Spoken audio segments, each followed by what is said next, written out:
And radio host Alex Jones is talking to us from Texas for more reaction. Good to see you there, Alex. So I'm curious, what stood out to you the most out of this release, out of all these revelations, whether it was U.S. diplomats ordered to spy on UN or the United States seeking to remove uranium from Pakistan? What stood out to you?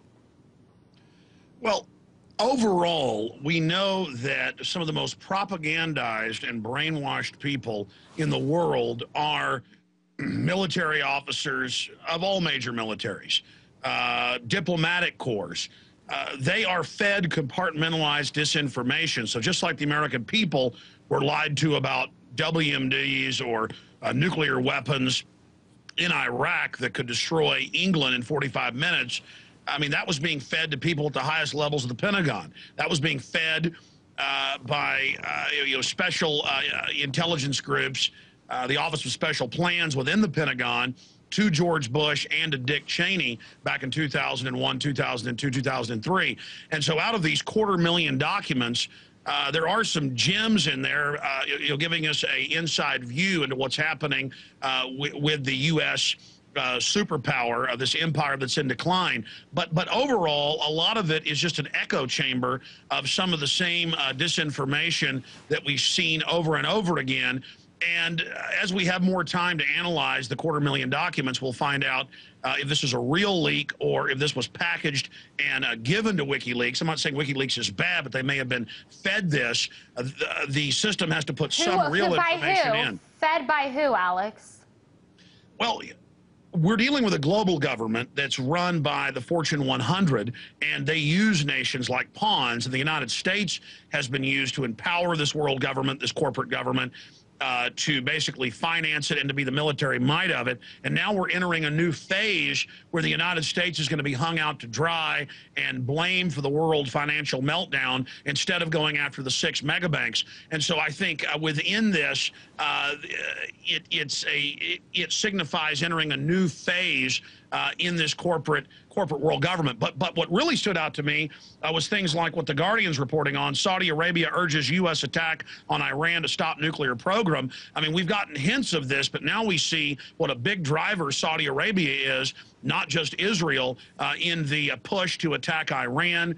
We see the Pentagon with a lot of rhetoric against Russia, saying that it's moving towards a police state, which in some extent you could say is true, but so is the United States. The entire world is moving towards a police state, and that's because the entire world is being nudged and guided by these private corporate interests that have robbed the planet of $1.5 quadrillion through derivatives, and they need police state measures in every nation so they can get away with the looting of the population. So I see a lot of this is just a regurgitation of propaganda and disinformation that we've seen put out by the Anglo-American establishment based here in the United States and England.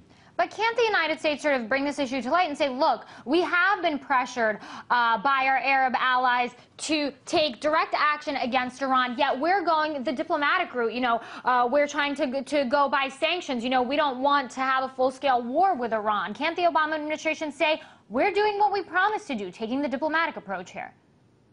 I agree with you, and we haven't had time. No one has to go through this 250,000 documents that were released yesterday. So we don't know if this was packaged and bundled because on the whole, it pushes kind of the U.S. establishment's view, or could it be that the Western media is cherry-picking things that they can spin in an attempt for damage control? I mean, I think overall WikiLeaks is a good organization. I'm just a little bit suspicious about some of the things that I've seen focused on in the past and the way that they chose to work with the mainstream media, the New York Times, the Washington Post, with the White House. Now we see them turning against the White House. So this is really a cloak and dagger situation, and I don't think any of us right now know exactly what's going on. I do think that Julian Assange's credibility went up quite a bit when we started seeing these criminal investigations and indictments and things, and we'll see. I mean, if he gets imprisoned or if he gets assassinated in the near future, then that will add a lot of credibility to what WikiLeaks is doing. But overall, this is a gigantic story, and I'll be watching RT to see the reportage that you guys put out on this. And obviously, the information wasn't just given to American media outlets, and it was pretty interesting to see reaction from different outlets. For example, Britain's Daily Mail quotes someone as saying that this has plunged the United States into a, quote, unprecedented diplomatic crisis, while other analysts say they don't really foresee any lasting damage to those international relationships. Sure. The French government spokesman, pledged support for the United States. So which would you agree with here? Well, I mean, to be clear, just previously, I'm not saying they didn't share it with everybody this time. They did, and then you notice they were hacked by people connected to the Pentagon. At least that's what the news is reporting. I was talking about the last big, 100,000 plus documents that were released. But I think time will tell. As we have time to go through more of the documents, the mainstream media globally knows that people have about a 24-hour attention span, and so the spin right now is coming out of some outlets that this is incredibly damaging and the biggest diplomatic disaster of all time and really hurts the United States. Others are spinning it that it shows that the government really is worried and trying to protect us from Pakistan and nukes and trying to do the right thing and trying to protect us from the Russians and, but being reasonable, when it comes to the Saudi Arabians wanting us to attack Iran. Again, we'll find out in the days and weeks to come as we get a full spectrum analysis of this, exactly what's happening. But there's no doubt this is a gigantic story, and we're trying to plow through these tens of thousands of documents.